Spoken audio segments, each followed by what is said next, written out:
Yeah, this is working for you. Okay. It's so hard, right? You never know if you're saying the right thing. So I'm just speaking from my heart and hopefully that works.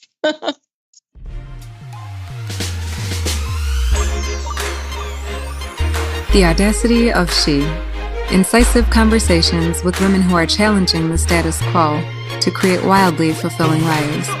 Plus, practical information you can apply to your life right now.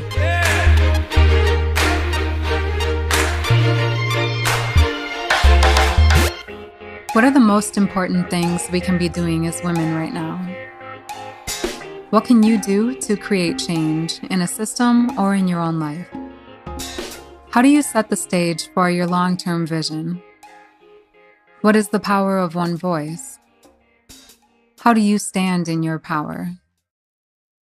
Tara Cook-Littman, former New York prosecutor turned good food advocate and mom, shares her perspective in this episode of The Audacity of She. Check it out, and I'll see you on the other side. Tara, good morning. How are you?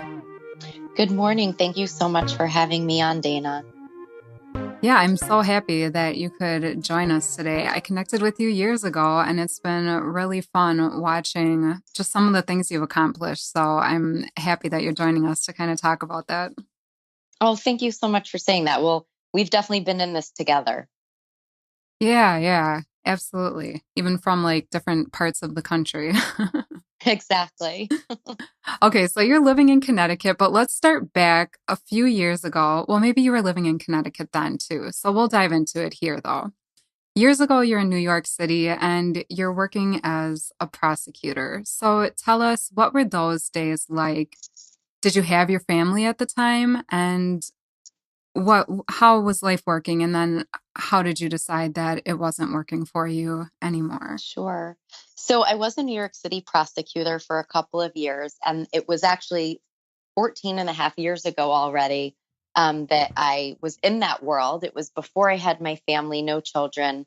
I was married, but no family at the time, and I loved it. It was a really incredible job in that it toughened me up. It taught me a lot of skills that I'm still using today. When you have to walk into a New York City courtroom and speak off the cuff and make arguments in front of a packed courtroom and in front of a tough New York City criminal judge, after that, you can pretty much walk into any room and speak publicly. So I think that that has really helped me, especially with my advocacy work today, because I really have no fear in Mm. terms of getting out there into the public. And I probably would have continued on as a prosecutor. I stopped because I started my family. And unfortunately, at that time, being a full time prosecutor and raising a family would have been very difficult for me. And I made the very difficult decision, as so many women do, to put my career on the back burner so that I could raise my family. And I now have three children who are 14, 12, and 10. Wow. Okay. And then at some point in time, you decided that the food that we're eating and what we're doing with our land and our bodies was a passion for you. So how did that transition happen? So we moved up to Connecticut once my second child was born.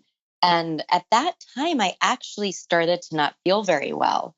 And there was no explanation. I would consult doctors, pretty much every specialist under the sun, to try to figure out why I was having all of these symptoms. And each doctor would look at the symptom and want to treat me with a corresponding pharmaceutical drug.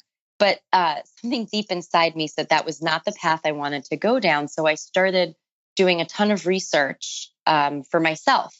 And all the signs were pointing toward the food we eat, our stress levels, and our exercise. And I thought I was living a pretty healthy life, but not healthy enough. And I was a calorie counter, so I ate a lot of processed foods. I really had fallen victim to the marketing that we hear, and especially back in the 90s about low fat. And so I had been living a very low calorie diet, but it was also really low in nutrients and vitamins. So I completely changed my diet, felt better, and wanted to share it with the world and got my certification as a holistic health counselor.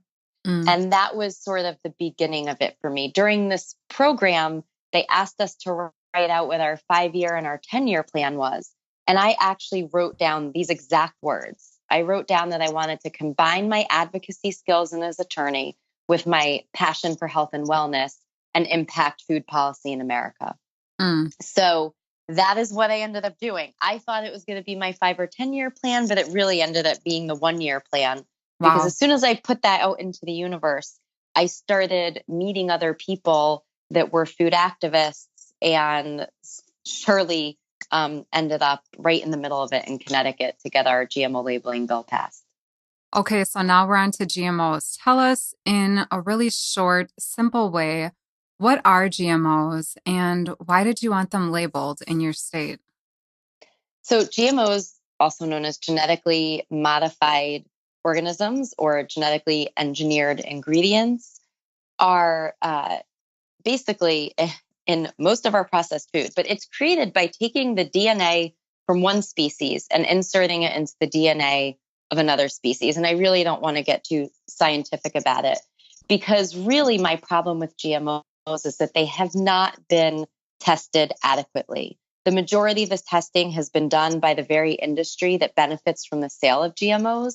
And there are just too many examples in our country's history where our government and the industry tells us that something is safe, only to later learn that it's in fact quite dangerous for our health. And you Mm-hmm. really don't have to look that far to find examples. Trans fats is actually one example. The FDA had said they were completely safe, and not that long ago came out and actually said, oh, we were wrong. Trans fats are unhealthy. Even cigarettes are an example. So for me, I was very concerned that they hadn't been adequately tested, and I didn't want my children consuming GMOs. I learned that 64 countries label GMOs, but our country does not. So when I would shop for my family, it was really difficult to figure out what products contained GMOs and what products did not. So I believe that they should be labeled so that we can all choose for ourselves what to feed ourselves and our families. Yeah, yeah, absolutely. And then now you led the GMO-free Connecticut campaign, which went on to be the first state to label GMOs. So how does that accomplishment fuel this objective? Because I'll say that I wasn't very attentive. We just tend to buy organic in my household. But the other day we had an iced tea in the house and my guy was drinking it and he said, oh, yeah, I don't know. It wasn't making my body feel great. So I went to go look at the ingredients and then I saw this little label that said that it was made with genetic engineering. And I thought, oh, well, Tara had something to do with that. So tell us how that work has accomplished this objective that you set out to accomplish. Sure. Well, it was really a two-step process in that first I was solely focused on Connecticut and getting a law passed there. And we did pass the law in Connecticut. However, it had what we call the trigger clause, in that Connecticut's law would not implement until other states in the Northeast region would also pass similar laws. So when our law passed, I knew that my work was not done. And that was when I formed a second organization called Citizens for GMO Labeling, which was a national organization meant to help other states accomplish what Connecticut did. And we were actually quite successful in getting other states to have very good campaigns. Vermont actually passed a law, and Vermont's law implemented, and they started labeling. And that's actually why you'll still see certain products that have the made with genetic engineering label on them. Unfortunately, the federal government preempted Connecticut and Vermont from ever moving forward with their law. Mm. Fortunately, some companies have decided that they're going to continue labeling anyway. And that's what you're seeing when you see your tea, or I know that M&Ms have been labeled. There have been other products. Doritos, I believe, have been labeled, and these companies have not changed the label. So you can still find some products that say made with genetic engineering. The problem is it's very confusing for consumers right now because not all products are labeled. So then maybe people could think that if a product is not labeled, that it's not made with GMOs.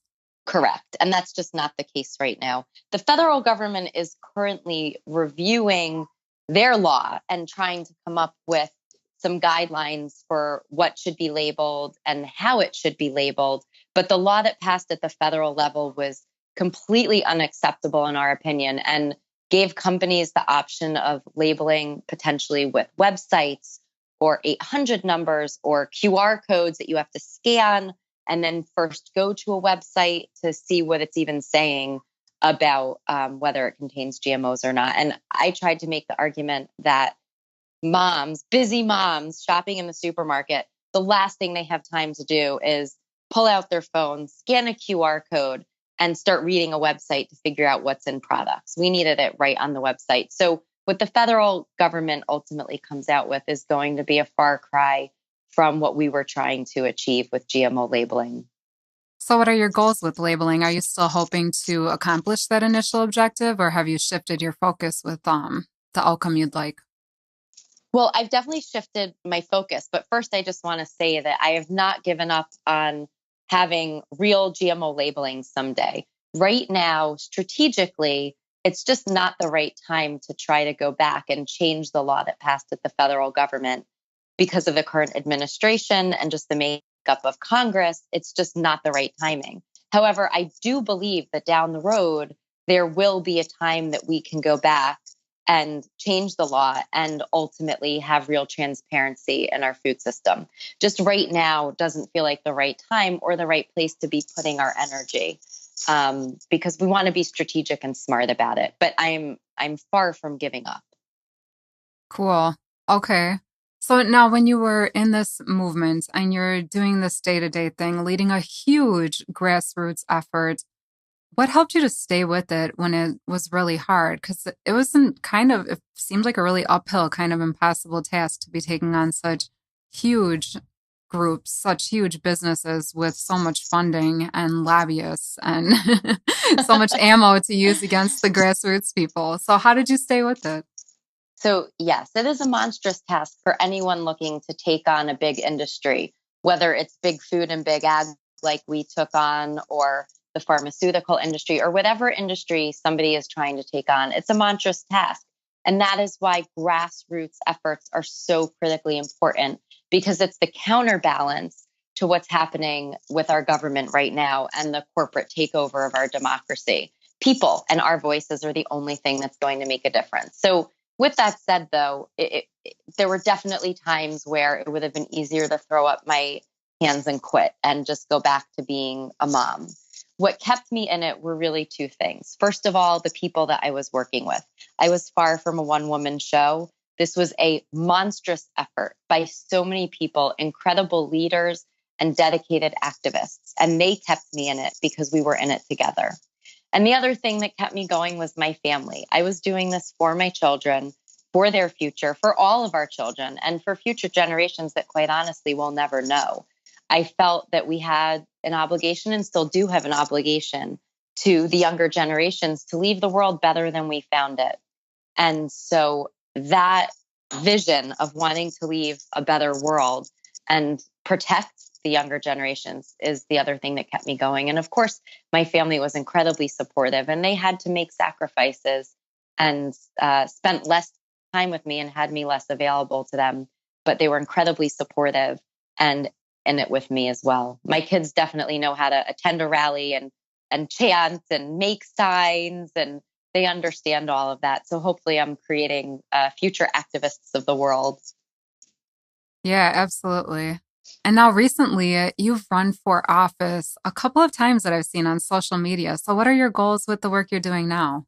Yes, so I have run for office, and I would encourage everyone, especially women, to get in there and run for office, even if you don't have a chance of winning. And I did lose both elections that I've run in. I would say that I'm a fairly progressive person, and I live in a pretty conservative district. So back in 2014, I ran for state representative for the 134th district in Connecticut. And it was one of the most incredible experiences of my life. I met so many amazing people, and it would have been a true privilege to represent them.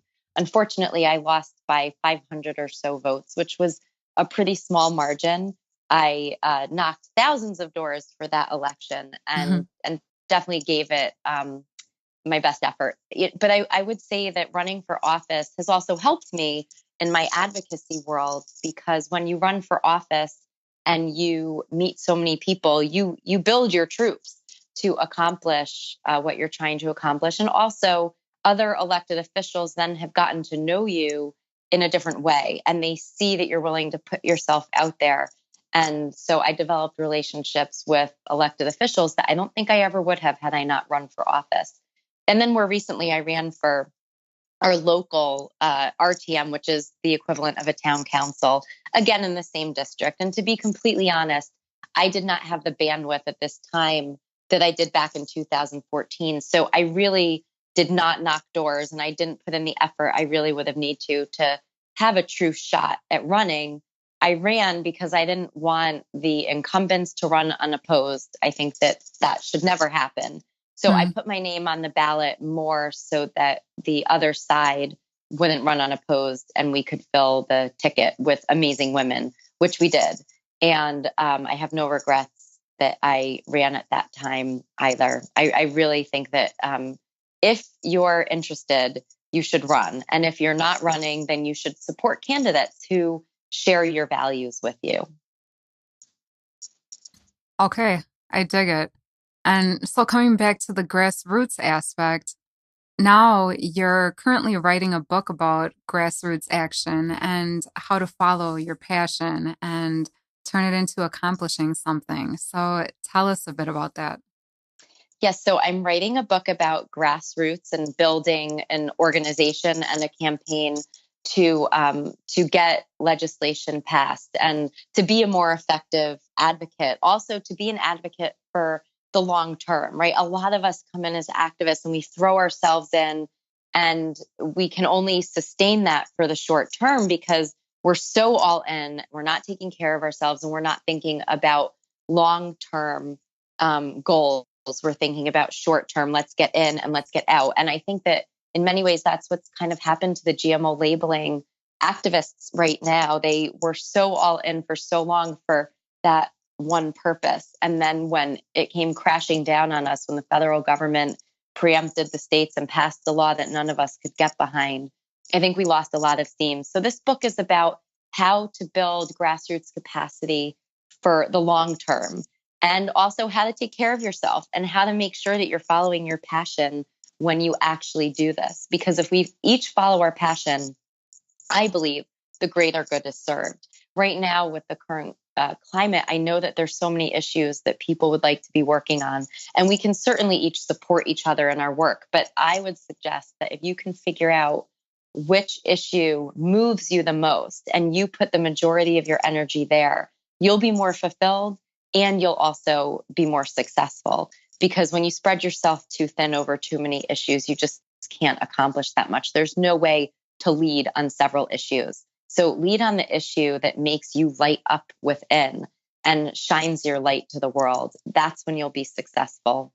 I should mention I have a really amazing co-author for this book. Her name is Lori Moskowitz, and she is the campaign director for Bono's One campaign, which is an organization in DC. So it's a real pleasure working with her, and I'm thrilled that we'll hopefully be getting the book out by spring or summer. Writing a book is a monstrous task in and of itself. So fitting it into my already very busy life can be tricky. But I've learned so much over the years, and I really want to share what I've learned to help empower others to take action.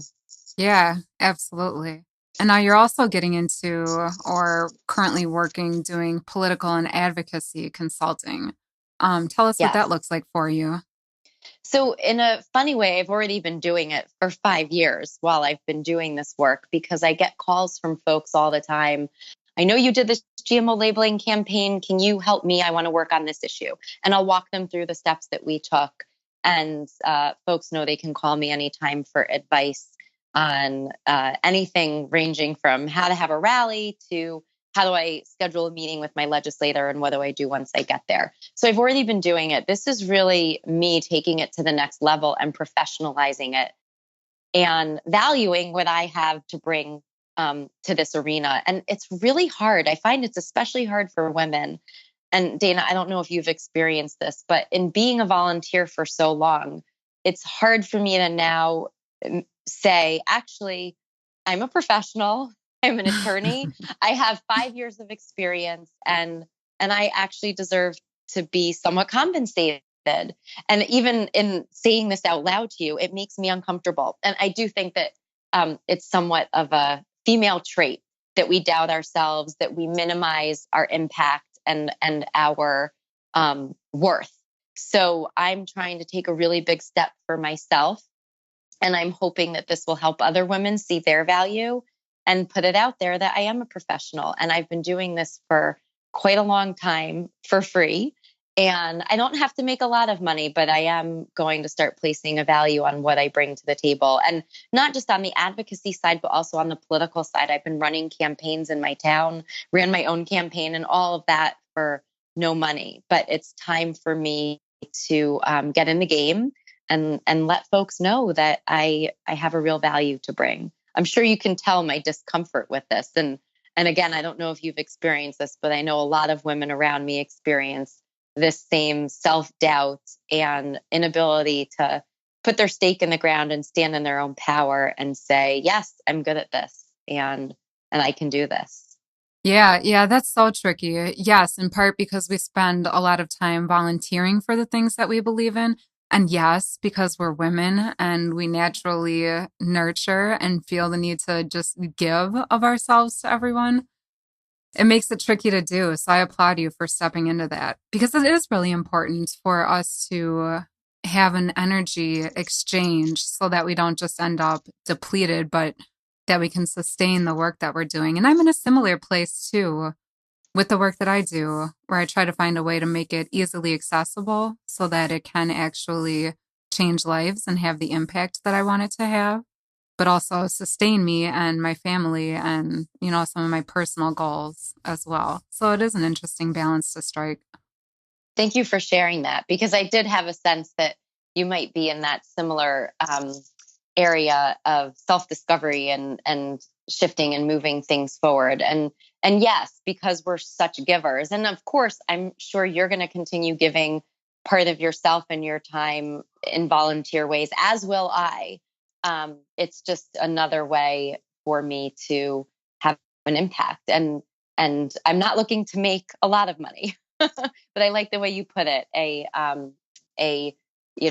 You said something about energy, a shifting of energy or a sharing of energy that I think is really important for women as we move forward and start to feel more empowered in many different spaces. Yeah, and I think it's also empowering as women when we can put our money toward the things that we believe in and toward the things that are important for us. So by women having the courage to step up and charge what they're worth, then we also allow other women to step up and invest in themselves in a meaningful way. Absolutely. Thank you for that. Yeah. So tell me then, Tara, what advice do you have for women who are interested in changing the system or changing their lives in some way, but they don't have any idea where to start? Right. Well, I just want to first share that I really had no idea where to start either.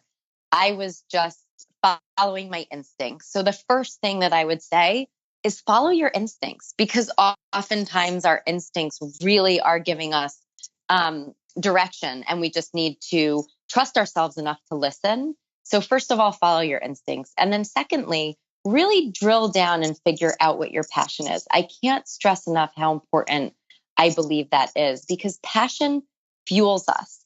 And if you don't have the passion, then you will peter out. So figure out where you most want to spend your time. And usually, like I shared, it's because of a personal experience, or it might be a experience that a loved one had, or it might be as simple as a news article that sparked your interest and you are drawn to that issue. But think about where you want to put your energy.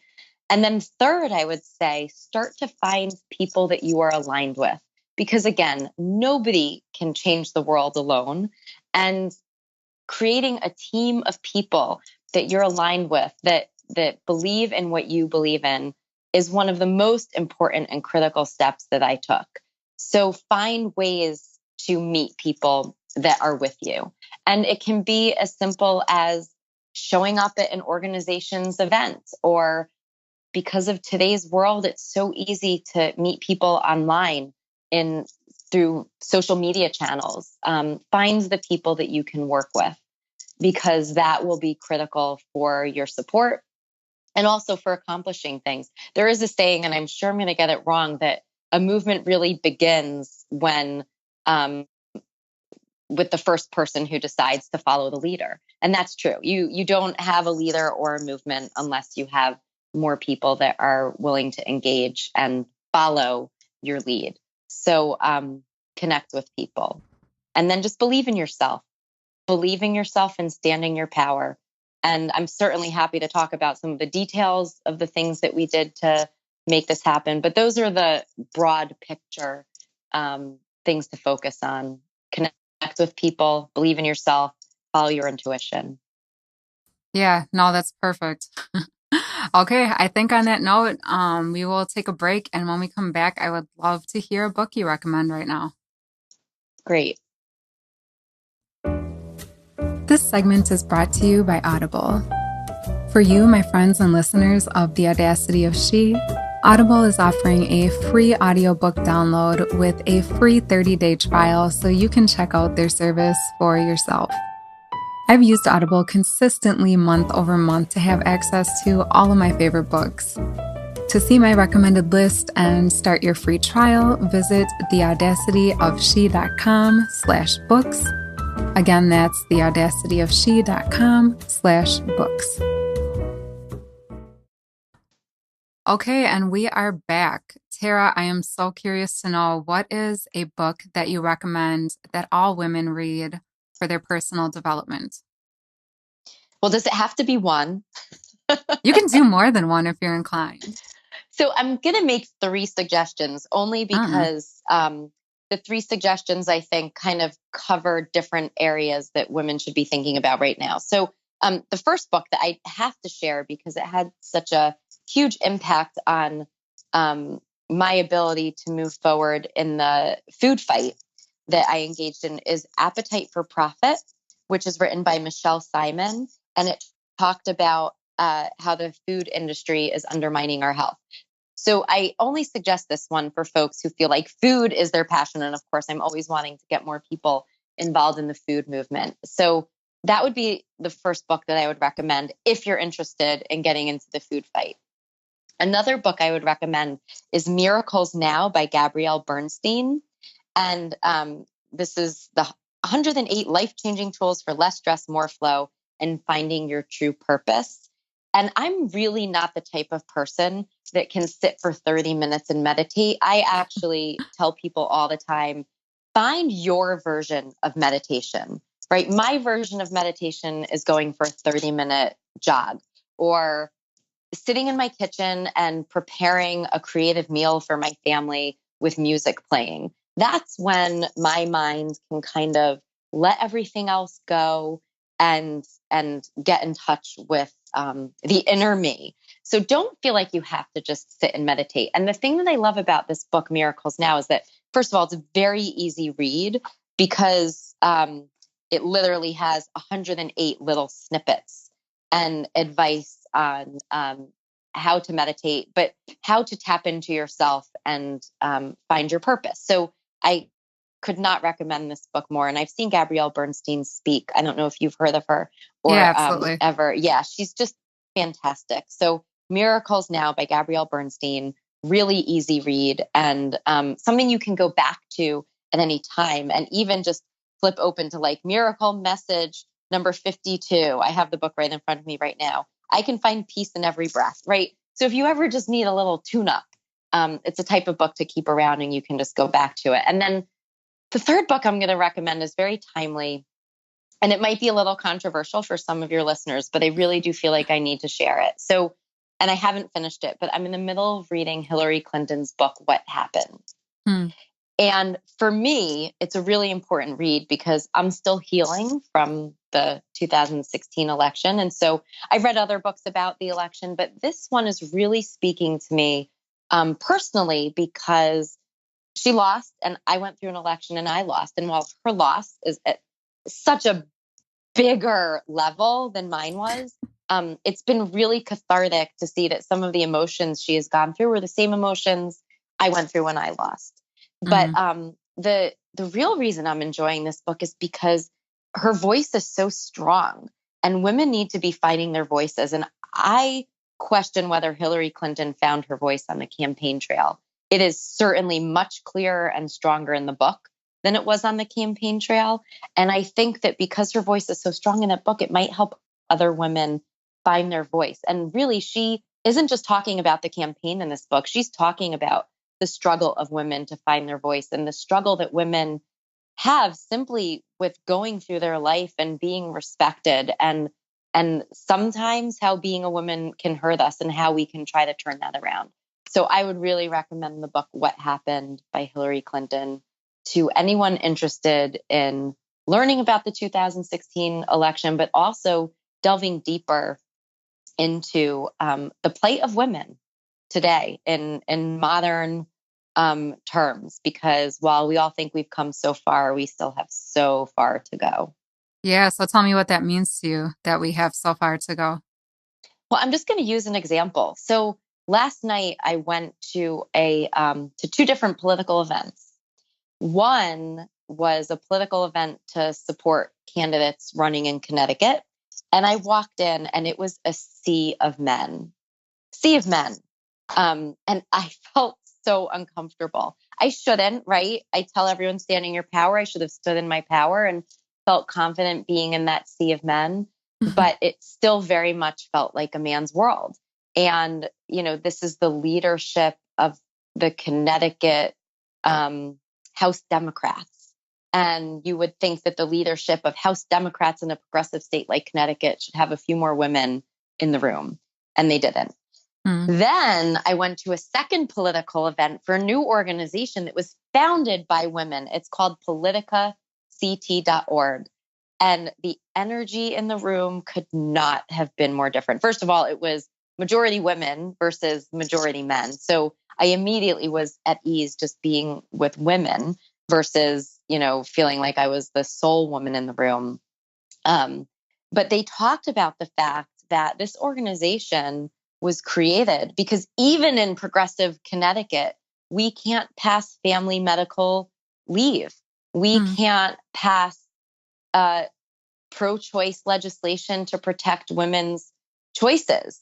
Mm. We can't pass minimum wage legislation. So, there's all of these issues that we really have a lot more to do. And our lieutenant governor is actually a woman, Nancy Wyman. She's incredible. I have so much respect for her. She's been in this for such a long time.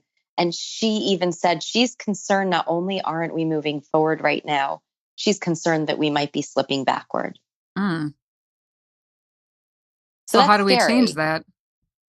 Well, we get more women in office, right? If in Connecticut, I think it's only 30% women in our state legislature. If we had 50% women or more, which is representative of Connecticut, then we'd have an easier time passing legislation that is pro-family, that is pro-women. So I think one of the most important things that we can be doing as women right now is running ourselves, like I said already, or supporting other women who are willing to run and get women elected. Because of course, right, it makes sense. If we're not 50% of the elected officials, it's going to be more difficult to pass legislation that is family and women friendly. So we need women elected. And then we need women to engage. This is not my saying. It's a saying that's out there. Democracy is not a spectator sport. We cannot sit on the sidelines anymore. And even today, even after the 2016 presidential election, too many people are taking our rights for granted. You Mm. have to engage. You can't just show up on election day and vote and think that's enough. Again, you have to support candidates that are aligned with your values, and you have to fight for the issues that you believe in. Pick up that phone, call your legislators, get other people involved. And we can't just be armchair activists. You really have to show up and engage and join organizations and be willing to put yourself out there and take leadership roles. Yeah, absolutely. And I think that's where I'm not as actively involved in politics as I was when I was doing GMO labeling volunteering in my state. But it's my concern that just across the board that women are not standing up and speaking up for what matters most to them in their worlds and in their lives and in their hearts and their families. And that we have a lot of reasons why things aren't working out the way we'd like them to, but I don't see enough accountability and action. So I really love your ideas for women to just speak up, even if it's scary. And it is scary. It's scary to speak up. It really is. I'm not going to lie. And you will be attacked. I was attacked when I ran for state representative. I was attacked, during the GMO labeling fight. My kids have actually Googled me before and come up with articles that paint me as a crazy person. It's actually laughable. We laugh when we read them. My daughters and my son completely understands why that happens, but prepare yourself for that. But then try to be fearless and walk through the fire with me, because we have no choice. Yeah. So again, I just say stand in your power and know that you're fighting for something much bigger than yourself. And, as long as you're grounded in something that's real, you won't lose your way. So just know that the universe has your back, and folks that are aligned with you have your back. And so don't let fear prevent you from stepping out into the light and standing in your power and trying to make a difference. Yeah, absolutely. You'll never know how supported you are until you step out. Yes, exactly. Oh, Tara, that's so perfect. I don't have anything else to cover. I think that was so great. Is there anything else you wanted to add? I would just say thank you, Dana. And, thank you for doing this and getting women's voices out there, because I know that when I hear other women speak, it makes me feel more empowered. So the more we get out there to speak as individuals, the more we will feel a collective power to make a change. Yeah, absolutely. Okay, and then so for women who want to connect with you, whether it's regarding health or the food we're eating or politics or grassroots efforts, how can they connect with you?